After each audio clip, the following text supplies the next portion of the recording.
প্রিয় দর্শক, দেশ এবং প্রবাসে এই মুহূর্তে যে যেখান থেকে আমাদের ইউটিউব চ্যানেলটি দেখছেন সবাইকে প্রীতি এবং শুভেচ্ছা জানিয়ে শুরু করছি আজকের প্রতিবেদন। প্রিয় দর্শক, আপনারা দেখতে পাচ্ছেন যে আমার সামনে একজন বোন বসে আছে। আজকে আমরা সেই বোনটির জীবনের গল্প শুনবো, তার জীবনের ভালো লাগা, ভালোবাসা, সুখের দুঃখের, কষ্টের কথাগুলো আমরা শুনতে চাই। আপু, আসসালামু আলাইকুম। ওয়ালাইকুম আসসালাম। কি নাম ভাইয়া? আমার নাম আশা। আশা। জি। মানে কার মনের ভালোবাসা আপনি? এখন দেখি আল্লাহ তাআলা কার মনের ভালোবাসা ফেলে। মানে এখনো কি কারোর মনের ভালোবাসা হইতে পারে না? না। তো আশা আপু, আপনি কেমন আছেন? জি আলহামদুলিল্লাহ ভালো আছি। ভালো আছেন? জি। বেশি জি আল্লাহ রাখছে ভালো। ভালো রাখছে? হুম। তো ভালো রাখছে আল্লাহ তাআলা, মানে আপনাকে ভালো রাখছে। তো এই ভিডিওর সামনে কি এর আগে কখনো আসছিলেন? না ভাই আসিনি এর আগে এখন কখনো। এখন কেন আসলেন? এখন আসছি, একটা বান্ধবী বলল যে মিডিয়ার সামনে যা, তার জন্য আসছি। মানে মিডিয়ার সামনে আসলে তো অনেকেই অনেক ফোন দেয়, হ্যাঁ, জি। কেউ খারাপ বলে, কেউ ভালো বলে, হ্যাঁ।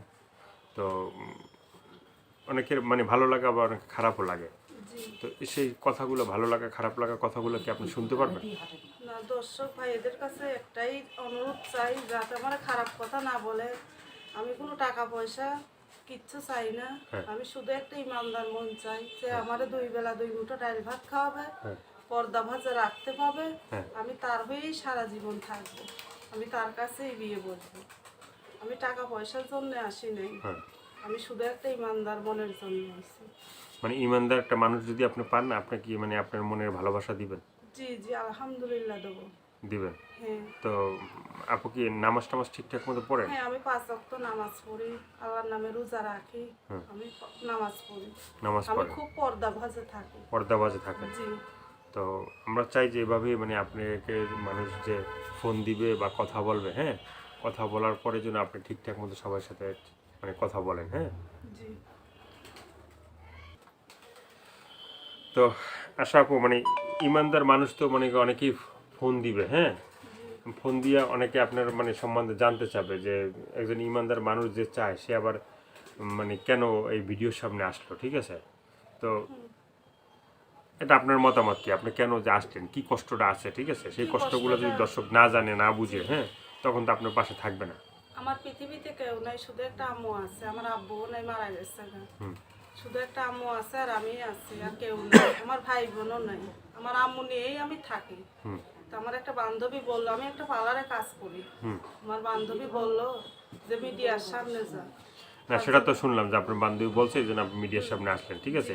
এই যে পার্লারে যে কাজ করেন আপনি, হ্যাঁ, পার্লারে কাজ করে কি আপনি নিজের পার্লার না মানুষের পার্লারে কাজ করেন? মানুষের পার্লারে কাজ করি। প্রত্যেক দিন আমার 300 করে টাকা দেয়। 300 করে টাকা দেয়? জি। আপনি কি মানে সাজুগুজু করাইতে পারেন ঠিকঠাক মতো? হ্যাঁ আমি ঠিকঠাক মতো করাইতে পারি, 300 করে টাকা দেয়। তো এই আমি যে পার্লারের কাজটাই আপনি যে করি। সাজুগুজু করছেন আজকে, হ্যাঁ, জি। এই যে মিডিয়ার সামনে আসলেন, এটা মানে কে করছে, আপনি নিজে করছেন নাকি হ্যাঁ আমি নিজেই করছি। না পার্লারের বোনেরা করে দিয়েছে? না না না, আমি নিজেই করি। আমি সুন্দর ভাবে বউ সাজাইতে পারি, হ্যাঁ। তো আবার আপনি পাটির সুন্দর। সাজ সাজাইতে পারি, পাটির সাজ দিতে পারি। হুম। আমার প্রত্যেকদিন 300 করে টাকা, 2 তো টাকা দিয়ে আপনি সুন্দরভাবে যে বউ সাজাইতে পারেন, হ্যাঁ, জি। নিজের ইচ্ছে হয় না বউ সাজতে? নিজের তো ইচ্ছা হয়, আল্লাহ যদি সেরকম একটা ইমানদার মন পাই, আমি তার হয়ে তার কাছেই বিয়ে বসবো, যে তারপরে? আমারে দুই বেলা দুই মুঠো ডাল ভাত খাওয়াবে, পর্দা ভাজে বাসায় রাখতে পারবে। হুম। আমি তার কাছেই বিয়ে বসবো। আমি টাকা পয়সা কিচ্ছু চাই না। আমি টাকা শুধু পয়সা? আমার কাছে একটাই অনুরোধ, দর্শক ভাইদের কাছে, আপনাদের মন চায় আপনারা ফোন দিয়েন না, কিন্তু আমার খারাপ কথা বলেন না। আমি খুবই পর্দা ভাজে থাকি, আমি খুবই পর্দাশালী মেয়ে। তো এই যে এইটুকুনি অনুরোধ। যে কোনো নাম্বারটা খারাপ মন নিয়ে ফোন দিবেন না। এরকম যদি ইমানদার লোক থাকে, আমি তার কাছেই বিয়ে বসবো। আমি কোনো তার টাকা পয়সা কিচ্ছু চাই না। আমি শুধু একটা ইমানদার মন চাই। আর আমার কোনো খারাপ কথা বলবেন না। আমি 5 ওয়াক্ত নামাজ পড়ি, পর্দা ভাজে। যে নাম্বারটা আপনি দিলেন সেটা কি ইমো আছে? না ভাই আমার ইমো ফোন নাই, ইমো আমার না, বাটাম সেট। বাটাম সেট। হ্যাঁ। আর কিছু বলার আছে? না ভাই আমার আর কিছু বলার নেই। এইটুকুই অনুরোধ, আমার কোনো খারাপ মন নিয়ে ফোন দিবেন না। দর্শক, আপুর কথাগুলো শুনলেন, ভালো লাগলে অবশ্যই তার পাশে থাকবেন। সাহায্য সহায়তা, প্রেম, ভালোবাসা, বিয়ে শাদী যে যেটা করবে সেটা আপনাদের একান্তই ব্যক্তিগত ব্যাপার। ভালো থাকেন, সুস্থ থাকেন, প্রতিদিন একটি হলো ভালো কাজ করেন, সেটা হয়তো আপনার জন্য, না হয় দেশের জন্য। এতক্ষণ কষ্ট করে যারা আমাদের ভিডিওটা দেখলেন তাদেরকে বলি, যারা নতুন চ্যানেলটি সাবস্ক্রাইব করে সঙ্গে থাকবেন, তাহলে আপনি নতুন নতুন ভিডিও পাবেন প্রতিদিন। সবাইকে আল্লাহ হাফেজ। ভীষণ ভালো থাকেন, 5 ওয়াক্ত নামাজ পড়েন।